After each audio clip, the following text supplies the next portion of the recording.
stage tonight, we have a very special guest. If your startup reaches a valuation of 1 billion euros or more, then we can speak of a unicorn. And unicorns here in Belgium, well, they're almost as rare as the beast itself. So I'm really, really honored that there's one of the co-founders of the first Belgian unicorn that will be joining us on stage. If you want to go to the expert stage, there the CEO of Sparklink will talk about artificial intelligence. But here, Nova, we're getting ready for one of the delegates of our unicorn. So tell us, who will be taking the floor?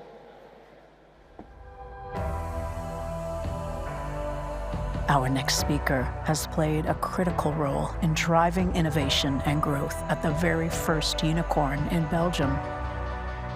He is the living proof that if you want to scale your business, you have to scale yourself. So, are you ready to unlock your full potential? He will be taking us along his journey for achieving rapid growth and success by tapping into your inner resources. Please welcome on stage the co-founder and chief technology officer of Collibra, Stijn Christaens.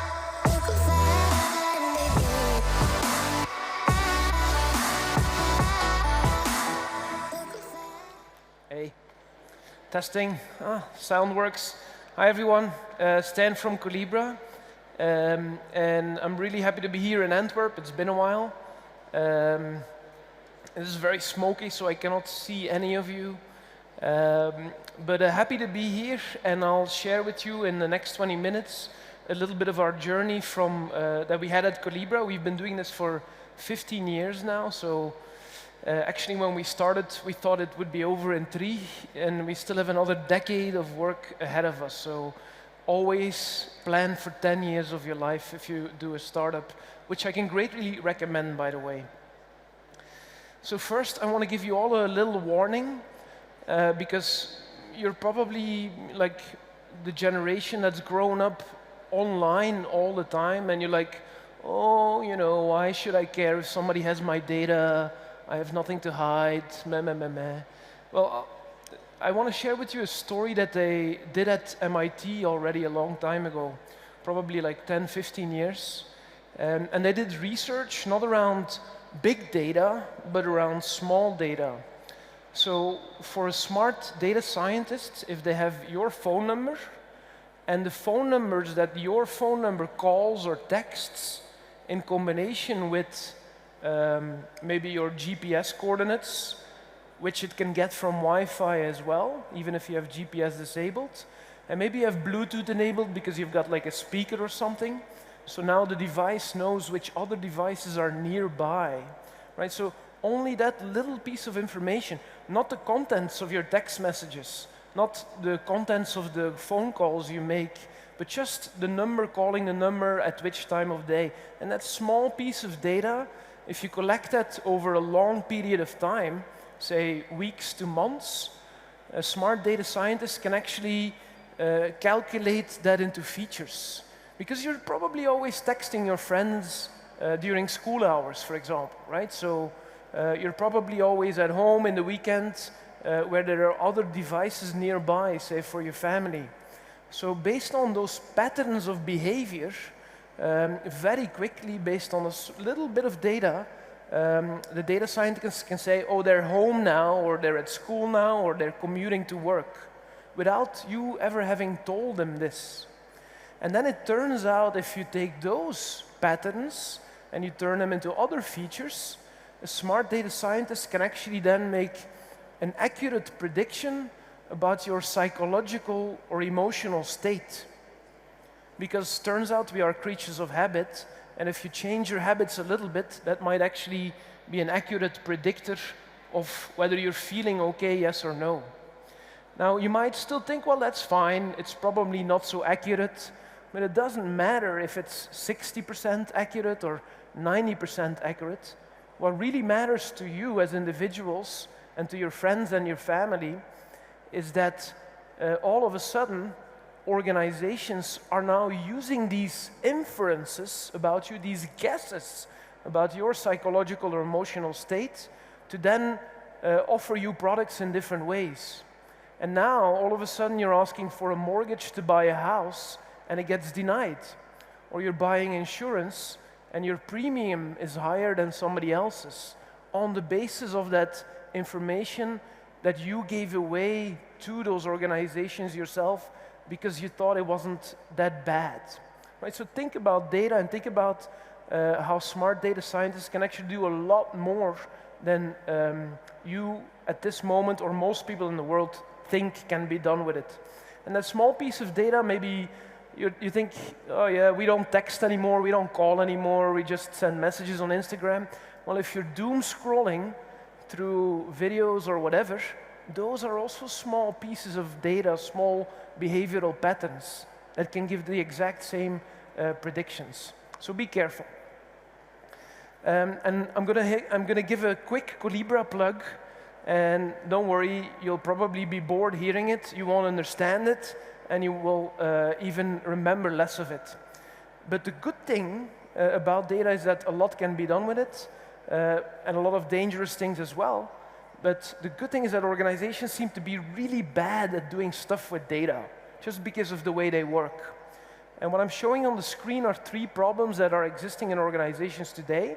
There's a lot of personas, people with jobs that have to do stuff with data, from lawyers to data scientists and analysts and all sorts of other roles. They have a lot of tools, way too many. And then they have a tectonic plate shift, which is happening because everything is going into the cloud. So that's what's happening in companies today, and they're trying to use all of those combinations of problems to manage the data assets. And organizations manage other assets, like phones and computers, and they use what we call a system of engagement to do that. And Collibra's position in the market is that we are the system of engagement for the data asset. And it looks like this. Now, like I said, you probably won't have understood what I said just now, and you will most likely forget it. So after 15 years of working at Collibra, I find myself still unable to easily explain to a random audience what our company actually does. It's a continuous exercise. So if you are to start something, you will also constantly have to exercise explaining what your company actually does for other people. But I did learn a little trick over the years, and I've applied this trick everywhere to explain it, and it works every time.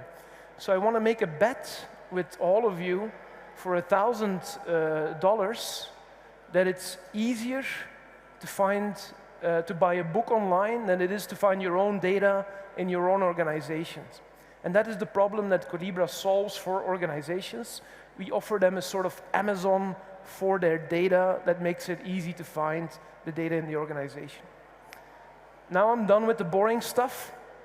Let's take a look at the Collibra journey and how we got here. This is us in 2008. Now there's a number of things you can see in this picture that are very in your face. But what you don't see is how green we were behind the ears. When we started Collibra, none of us had any work experience, almost zero. Well, I worked a little bit already, but I don't count that, right? So we literally didn't know what we were doing. And we said, let's solve the data integration problem, of which we know almost nothing, in enterprise software, which is an extremely hard space because you have to deal with these large organizations, which are just difficult to deal with in any circumstance, let alone if you don't know what you're doing. Right? So the biggest mistake that I think we made as those young entrepreneurs, with our eyes full of hopes and dreams about making a big software company for the whole world to see and use, the biggest mistake we made, I think, is we didn't look properly in ourselves, and we forgot about the diversity that we needed to make this successful. And I don't mean the diversity which you can see in the picture. I mean the diversity in our skill sets. All of us, 4 of us, were computer scientists and engineers. And what happens when you are a computer scientist and an engineer, you start coding things behind the computer. But if you want to build a software company, you also need people with commercial skills or marketing skills. So actually the first mistake we made when starting was that our team did not have the complementary set of skills to make that successful. Fortunately, we were able to recognize that within ourselves by going into the market and grinding it hard for 6 to 9 months, and then realizing as the money was running out and the bankruptcy was getting nearby, that we were not going to make it on ourselves because we were literally selling nothing. And then we recognized in ourselves, we don't have these skills. We need to go and add another co-founder, Benny, to make this work. Unfortunately, we did do that, and we did become successful. Now, the second lesson that I want to share from the Silicon Valley Handbook, if you want to be successful, is you have to pivot a company. You don't have to pivot a company. We had to pivot a company because we were doing the wrong thing.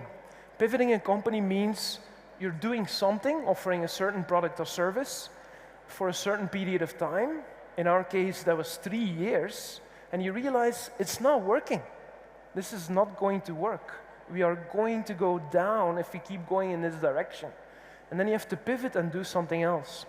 And we realized this when we were at a trade show in Germany, and maybe it was because we're Belgians and they were Germans, that nobody came to speak to us for 2 days. So if we were just standing there like wallflowers against the wall, not actively talking to people and literally pulling them into the booth, nobody would have come and talked to us. But now you have to look at this slide really carefully and look to the right. This is our banner. So imagine that you are passing by and you think, should I talk to Collibra? They are experts in SOA, and that's service-oriented architecture, quite boring, also quite old by now. They're experts in metadata management and data integration and business intelligence. Each of those words is a software category in which there are multiple multi-billion-dollar companies. So we were essentially saying to the world, we are an expert in all of these things, which is impossible. So that's why people didn't come to us, because we were not very specific about what we were offering. The third part of our success is that at a certain point in time, we bought this island.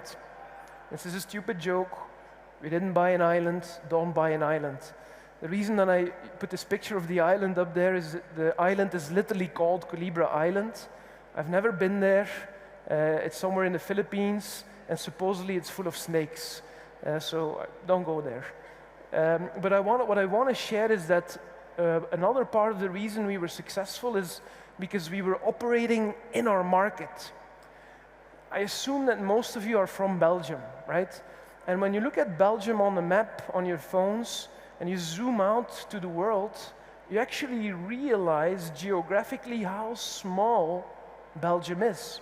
And because it is so small, all of us, including myself, tend to have a bias that we're living under the church tower, right? And if we make something that other Belgians like and will buy, that it will also work for like 7 billion other people in the world in very different countries and cultures. It doesn't work that way, right? So for us, we wanted to be a global software company in enterprise. And if you want to do that, you have to win the biggest market there is. And that's the United States. So in 2014, we literally packed our bags, moved everything we had, and moved the business over into the US. Now, I wouldn't recommend just doing that if you have not enough capital or no customers or network there yet, because your money will burn really fast, because that country is quite expensive. So what we did actually, we were not allowed by our board, old wise men that were trying to keep us young, ambitious, impatient mostly. Yeah, well, you should go to the US now. And those older people, they were like, chill out. Why don't you fly there first and try to do some business by flying in and out? Prove that you can actually get somebody to talk to you. Prove that you can actually get an American to listen to you and pay you money for your product before you pack up your shit and go live there and have no more money in a month. Right? So it took us 5 years. 5 years we were flying back and forth to the United States. And in those 5 years, my wife refers to Benny as my first wife because I was away from home more than I was home, which, as you can imagine, is not an interesting or conducive, a situation that is good for your relation at home if you're away from your partner for that long. But after 5 years, we managed to build some first customers, partners, network. Some investors were interested in us, so we had traction in the market. And then we said, okay, now we can make the jump. And when we made the jump, our life became even harder in those first years, because now we had to operate in 2 different time zones and work with people around the clock.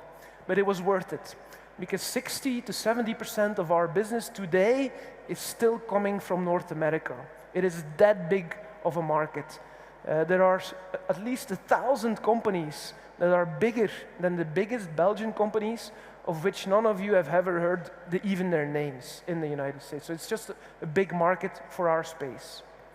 And then we also had the fortune, and this is maybe a little bit too technical for this audience, but our main buyer is the Chief Data Officer, which is like a sort of new executive in big companies, like you have a Chief People Officer, and you have a Chief Revenue Officer, and a Chief Financial Officer, all these big generals in a company that make up the strategy of a company. We had the fortune that as we were going to market, look at the timeline, 2008 to now, that's Collibra, right? Look at the timeline of the growth of the Chief Data Officer role. It was almost coinciding with our entry into the market.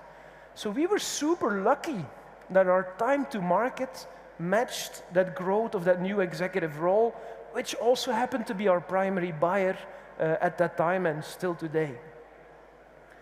And then growing is important. I know you're probably all starting your careers and you're thinking, I'm finished with school, I never have to learn things again. Wrong.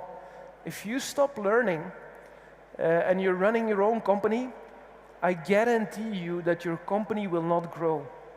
I still take a course online or whatever almost every year just to refresh myself, just to keep up to date of what's happening. You have to keep studying, because if you don't keep studying, you don't know what's new, you don't get different perspectives, and then you cannot apply that new knowledge, that new wisdom that exists in the world to your business to make it grow.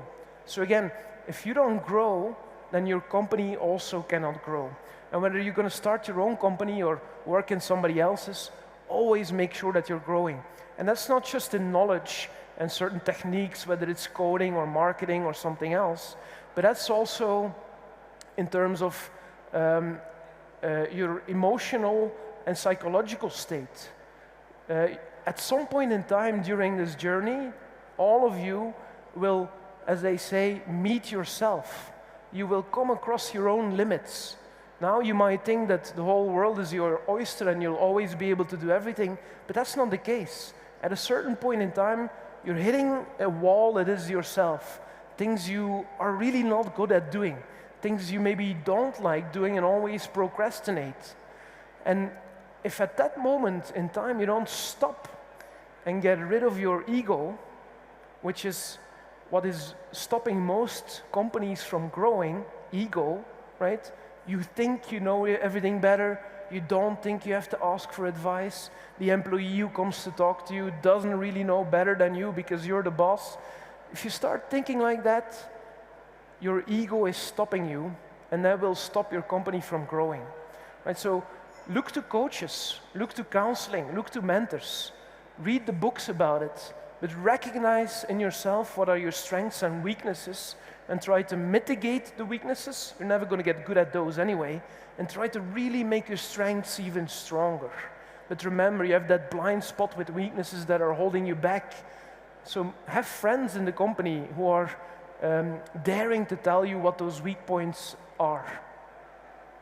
And growing means growing a long, long time, right? So in the early years of Collibra, remember, we were software engineers. So the first thing you have to learn is, if you want somebody to buy and use your software, don't go behind the computer and code more software. Talk to people. Get out there. see what they think about it, see what they need, see what problems they have, speak to them. Because if you're not going out there able to convince somebody of your idea, why would they even be interested to pay for a software that they don't even understand the idea from?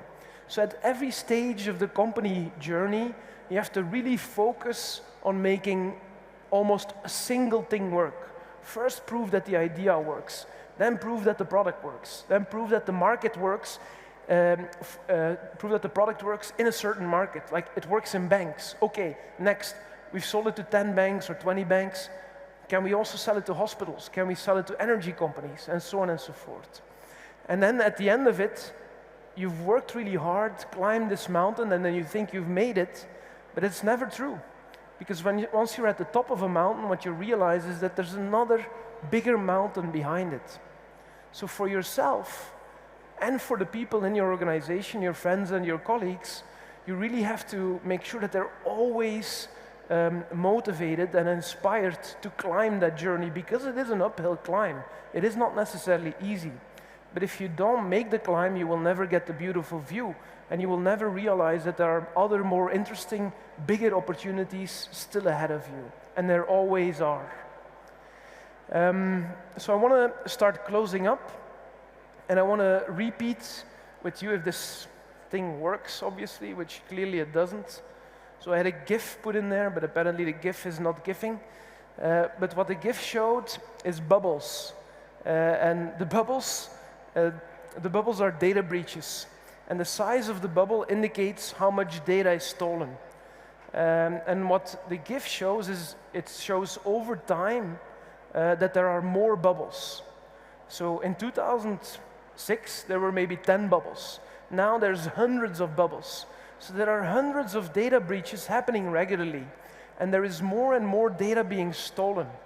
That data is stolen from the biggest companies in the world, like Microsoft and Facebook. Companies with the deepest cash pockets, the best engineering resources, and still they get data stolen. And again, you might think this is not bad. What's the problem that somebody steals my data? But the first time your credit card is used by somebody else, or the first time somebody steals your ID, and does things pretending to be you, then you will actually start getting that data breaches are indeed a bad thing. Now back to the data world. For us and for all of you, data is going to have another decade of opportunity. I guarantee it. And the reason why is that when we started, we had nothing, right? And the first 3 years, remember, we had to pivot, so we had to throw everything in a garbage bin. That was a very hard decision. But then we had a business driver that came into play. There was this regulation, banks had to be better at data. And this one regulation was the start of our business, right? So without this regulation, we would not be here today, right? We were lucky it existed. What we see today is that on privacy alone, since GDPR in 2016, there are now 200 privacy regulations worldwide, and that number is growing. So governments are trying to protect you from bad data things happening. So that is at least 200 business drivers. Companies want to get better at data. They're doing this stuff called digital transformation. They're doing Internet of Things stuff. So over time, I'm looking for something which is not connected, but I don't have anything here. But anyway, so currently, many things are already connected with our smartphones and whatnot, right? But over time, even devices like an empty glass bottle, even things which don't have a battery and don't have network connectivity will get connected to the internet, because they're inventing chips that are smaller and smaller and cheaper and can actually harvest energy from the environment, because this place is full of Wi-Fi signals, and those small vibrations can actually create small pieces of energy that is just enough to make that small chip exhaust a little bit of data to networks beyond 5G and whatever. So Internet of Things will create more data than there is even existing today. And then last, the gorilla in the room, the sign in the middle of the thing, and I hope that many of you have already played around with things like ChatGPT and Stable Diffusion, but AI does not work without data. if you want to do anything in the world of AI, if an organization wants to build smart models to do whatever random stuff, they cannot do it without data. Because an AI model is trained on the data, and if there is no data, then the AI model cannot be trained. It's that simple. So the more that companies and individuals such as yourself want to do with AI, the more data will be needed, which means that there will be a lot of opportunities in business and in your career to do stuff with data. So I can greatly recommend it. That's the end of my story. I hope it inspired you to start your own journey today, if you can. Don't wait for it. Go in the market now and talk to people. Don't do like a secret company that's like in stealth for 6 months and nobody knows about. Because if they don't know about it, they don't care about it. But start today, get out there today, and remember, you'll have to grow along this journey, whether you're an entrepreneur or working in somebody else's company. And I would wish nothing for many Belgian successful entrepreneurs to exist, because it is a big world out there and there are a lot of opportunities. And why shouldn't they go to Belgian people? I mean, we can build good stuff too in Belgium. So if any of you wants to do that, I'm always happy to help.